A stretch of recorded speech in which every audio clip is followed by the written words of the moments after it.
Hey guys, it's Iron Man here, and we finally have the long-awaited video, the World War III scenario. It's my 35 sub special. So, yeah, I really hope you guys enjoy this video. We have East Asia, we have North America, NATO, what is it called? We have some African countries who I did not expect to be allies, but they kind of are because, Morocco hates Spain and Algeria hates France, so they just kind of decide to get along for once, together, they kind of have to get along, so. Tunisia ends up joining the Allies. Malta ends up joining the Allies as well. And then we also have some other, countries who've wanted to join NATO, our allies. How this war would start, World War III, is Russia would make a lot of threats, probably towards a country like Poland or something, maybe even Germany, maybe even Lithuania, Latvia, Estonia, Finland, Norway, Sweden, a country like that. But just like all those countries that I mentioned, so,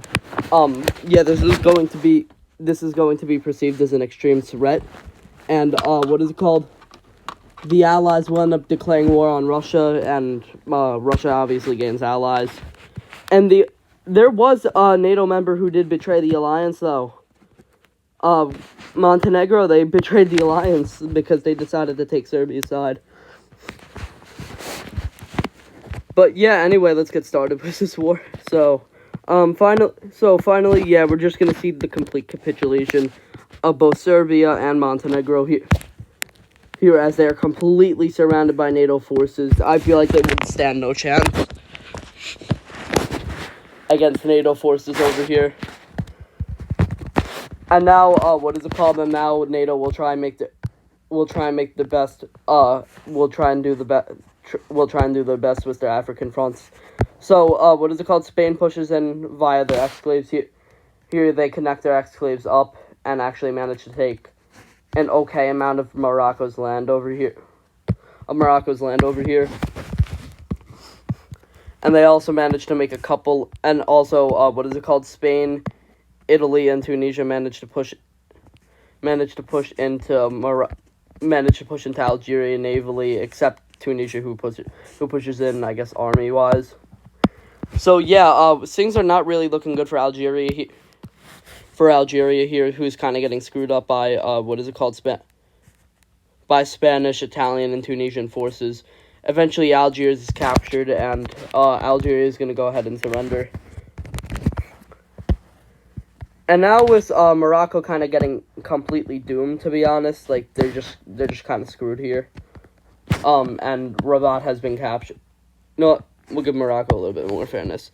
So, yeah, Spain will push down towards the Moroccan capital of Rabat. And, this entire area of Morocco will be captured, though, just by Spanish forces over here. So, now Morocco can only really rely on one area as the Axis has, lost their African front here, and yeah, I didn't, officially, announce the members or anything, but yeah, this is just kind of ultimately, the members, I guess. But finally, with one last, the members of the Allies and Axis, yeah, here, whatever. So yeah, finally, with one last, big push, both navally from over here, the Portuguese Navy and the Spanish Army end up pushing into Morocco. And, with Rabat captured, the pockets surrender. Now, Spain is doing the Allies are doing a great job of taking out Morocco. Right now, this is ending up great for them. No, they did a great job taking out Africa here. This war is actually ending up great for them as they only have, one big front to focus on right now. Except the Middle Eastern allies, which we'll get to in a second, but anyway, we'll get to the more important allies. So, seeing this, Russia and Belarus respond in retaliation. Russia will be significantly pushing into Lithuania here and actually capturing a decent amount of the coast, as Belarus will be making their own little push into Lithuania here even. And, oh yeah, that, little, weird part was also part of Lithuania. And yeah, something like that. That's something along the border. That's something along the lines of the border. but Belarus is going to push in even more here as we see more major lands getting captured. We see Vilnius being encircled here. Russia pushes up the coast and manages to cut Poland off over here as they start breaking the Kaliningrad borders to try and unite this, like, one huge front they have. I guess, like, Russian Kaliningrad. No, like Greater Kaliningrad or whatever they have now. But yeah, the Greater Kaliningrad is definitely a huge thing for Russia. And, finally with Belarusian forces poking around Lithuania, and finally the Battle of Vilnius happens. The decisive military campaign is definitely there. And, the Republic of Lithuania surrenders. I think that's what they're called, at least, the Republic of Lithuania. So, with that, Latvia feels threatened, and by Russian and Belarusian forces arriving, they just automatically surrender into both their hands, and this looks horrible on the Allies, just like an automatic Latvian surrender. So the Estonians, just because they're in support, obviously, of the Allies, and because they have Finland and Sweden kind of near them, who are relatively powerful countries, they don't automatically surrender, but they will end up being crushed. And yeah, I was just putting that X because they don't automatically surrender. So the first thing, Belarus is going to be doing, I guess it would be like Russo-Belarusian forces or whatever. I guess it would mainly be Russian, but I guess some Belarusians as well. Yeah, so they're just going to be pushing in here and capturing a lot of land around here. Tallinn is eventually encircled, though the Estonians still don't surrender, as, they do manage to break this, little Russian force up here. But the thing is, this Russian force, they kind of knew this might happen, so they were specially trained, so they reconnect and actually capture Tallinn, even battling Finnish forces over here. Which, keep in mind, was not an easy job. Finland, in this scenario, I feel like would be pretty strong. But eventually, Eventually, Estonia's pushed all the way back here. And now, finally, they surrender over here, and they're pushed only to their islands. So, the free Estonian state is created in the islands. But the Allies still realize they still have an upper hand here. And with multiple Allied forces arriving near Armenia, Armenia just automatically surrenders. And pushes into Iran will actually start happening here, which makes the Iranians flip out. And, there is definitely a lot of terrorism going on here, and I didn't even, mean to, make a joke or anything, but, there's definitely some terrorism going on here. Here, there's no way there's not.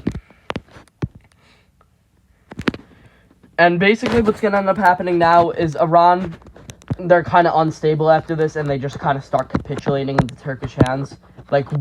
Turkey does not know how they're managing to, make these huge advancements, but, they do, because Iran is now a very unstable country. And now eventually with that, and even some Azerbaijani troops entering Iran, and what is it called? The capital, I guess, being neared, even though they're not on the map. The capital will be neared, I guess, for now. Yeah, so yeah, even though it's not mapped, like I was saying, the capital is near. Actually, I think it is mapped. The capital is neared, and eventually the capital is encircled over here. This one huge Iranian force is just kind of forced to surrender here, in which they do. And yeah, things are not looking good for Iran right now. Iran, quite frankly, is screwed. They are not in good shape. But eventually, Tehran is captured in the decisive military campaign. And, even though Iran still has, allies around them, they don't have that much face in Iraq or Syria. And Jordan, what is Jordan really gonna do? Are they gonna save them? No. So Iran just kind of surrenders here, like they kind of realize they're screwed or whatever. So yeah, Iran just automatically surrenders. And yeah, with Syrian with pushes into Syria. And hold on, with Turkish pushes into Syria, right as this is happening, pro blue team governments are gonna just pop up in Syria and just end up kind of taking over the country here. As Turkish forces help out over up here and down here.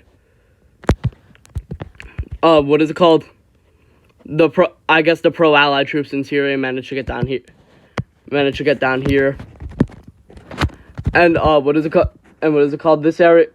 This area of Syria is now Turkish, and now this area is completely getting pushed back. They are not looking good. They're not in great shape. They're definitely not in good spirits. And yeah, so hold on, let me just make a little Turkish border here, because Turkey's gonna kind of stop over here because Syria is gonna shortly surrender, they say. And which they in fact do. They're not doing anything shady here, no terrorism or anything over here.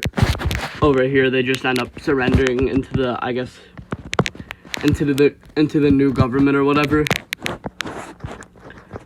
So yeah, with this new government installed, they are kind of just like an allied power now.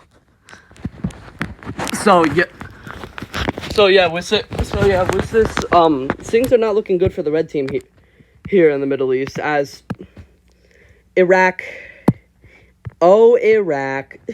goodbye. They just kind of they're just kind of pushed in too rapidly, and a lot of citizens kind of dying. A lot of citizens are just dying. Militias are revolting. Things are not looking good in Iraq right now. And eventually they just end up surrendering into blue team hands.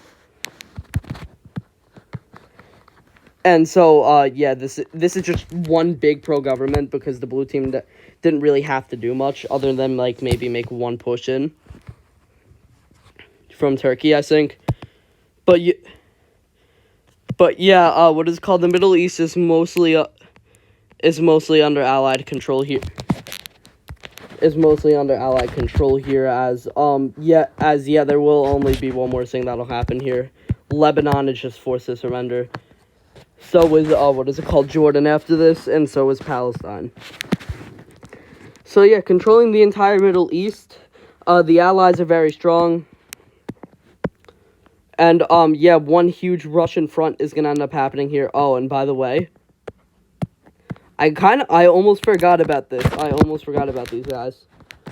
But South Korea is gonna end up pushing into North Korea here and just kind of taking out the country due to instability. And that was an accident, guys. My bad. So yeah, Japan doesn't really get to do much other than take some of these islands, and these countries are just gonna kind of stop participating in the war. To be honest, they just end up kind of signing peace with all sides. And yeah, I know these guys really aren't that visible anymore, but it's not really the point. But yeah, they do kind of sign peace with all sides. And even China leaves the war, they just don't find a point of being in the war. And I, for some reason, can't color in China. Just keep in mind that they're no longer in the war. And the only thing that ends up happening before China leaves the war is Taiwan will end up getting independence and taking some land and uniting with Hong Kong here. But China does not crumble because they leave the war quickly. And Mongolia also just kind of leaves the war, and I don't even know if I can color them in, but I will try. And yep, I can color them in, actually. But yeah, things are not looking that great for Russia right now, as U.S. troops end up landing in Russia and just kind of pushing in, because these troops were trained in Alaska for this kind of Russian cold almost. So even though it is slightly colder in Russia, the Americans do manage to make a pretty good offensive up here as what is it called? Kaliningrad is completely surrounded by Poland and actually is forced to surrender into Poland, whatever like that oblast was. Lithuania is liberated by Poland, who is actually pretty strong in this scenario. I'd say they got themselves kind of stronger. And you know what? We'll actually make them kind of fight for it, because I don't really find that to be fair. But yeah, Poland's gonna end up, like, liberating Lithuania over here. Eventually, what is it called? Russian and Belarusian forces can't really hold on to Lithuania anymore, so, bye. And what? Yeah, I was gonna say, I thought that worked. And, what is it called? These other forces, the Latvian forces, yes, things aren't gonna end up no, what is it called? These other forces up in Latvia. Latvians want freedom, and there will be very, like, small revolts around here. And, yeah, Allied push, so, yeah, they do end up kind of, like, taking, like, these parts of Latvia. And even though there is, like, a huge fight or whatever over here, what is it called? The Russians and Belarusians do end up surrendering, because they kind of get pushed back a lot by the Allies over here. And, what is it called? Estonia will be landed into. The Free Estonian State will end up doing kind of their own thing over here. Will be starting to be liberated by Finland. The Free Estonian State will respond and actually start liberating some Estonian land with recruited troops from the islands. And I guess whatever remains of their small military. So, yeah, eventually, most of Estonia is liberated. And, what is it called? They are now not, the Free State of Estonia. They are just Estonia again. I guess smaller Estonia, whatever. Womp womp. But the thing is, Russia will be pushing into Ukraine a little bit. Here as, yeah, things are not really looking too well for Ukraine. But, eventually allies do come to Ukrainian aid. Here, as Ukraine is managing to push back Russia a lot, and actually managing to kind of, like, break borders and stuff. Eventually, Ukraine lands in Crimea, as the Axis is kind of crumbling here. Eventually, this part of Ukraine is encircled. What is it called? This part of Crimea is encircled. Ukraine captures it. And now Russia is kind of being pushed into from Ukraine. They're kind of screwed here. And with this makes, I guess, Estonian troops, like, kind of, like, just leave. Oh, and also, the Estonian border is finally the Lithuanian border, is finally fixed between Lithuania and Poland. And, yeah, Lithuania gets a pretty decent amount of land here.